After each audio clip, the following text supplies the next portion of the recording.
నమస్తే. పూర్ణాన్నపూర్ణ యూట్యూబ్ ఛానల్కి స్వాగతం, సుస్వాగతం.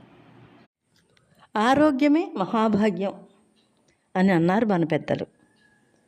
పురాతన కాలం నుంచి కొన్ని వంటకాలు అప్పటికి ఇప్పటికీ ఎప్పటికీ నిలిచి ఉండేవేనండి.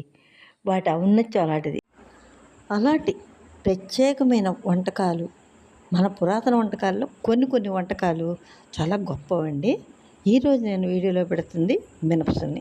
ఒకానొకప్పుడు మినపసున్ని మినుగులతోటి, అంటే మినుగులు బాగు చేసి వేయించి వాటిని విసిరి బెల్లము నెయ్యి కలిపి చేసేవారు.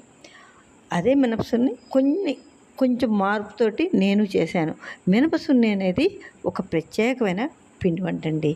ఇది ప్రతి ఇంట ఒకానొకప్పుడైతే అల్లుళ్ళు వచ్చిన, పెళ్ళిళ్ళైనా, శుభకార్యాలు జరిగిన, అలా ఏ పండగ వచ్చినా ముందు పిండి వంట ఏంటి అంటే మినపసున్ని.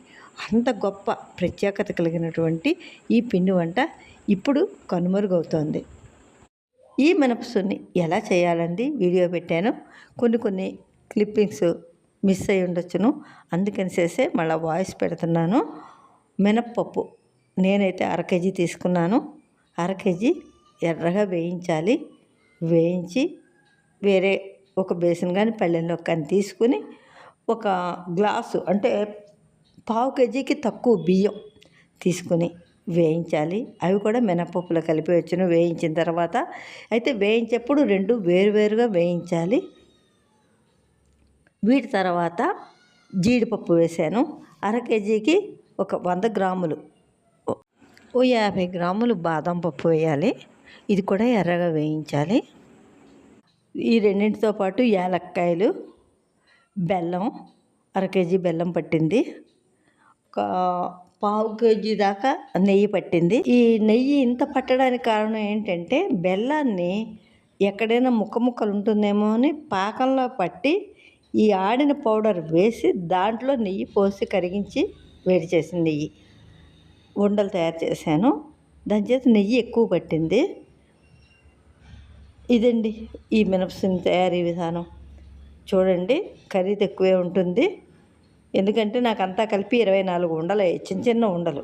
1/2 కేజీ అంటే 1/4 కేజీ ఇది, 1/4 కేజీ నెయ్యి, ఇన్ని కలిపితే కూడా ఒక 24 ఉండలే అయ్యాయి. అవి చిన్నవి, మీడియం సైజు.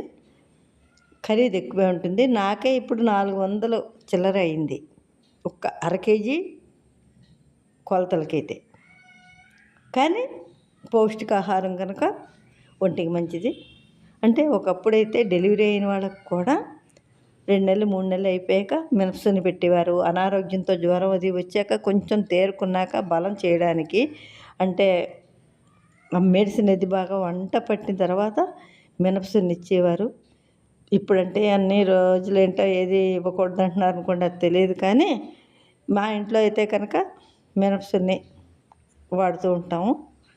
ఇదండి మినపసున్ని విశేషాలు.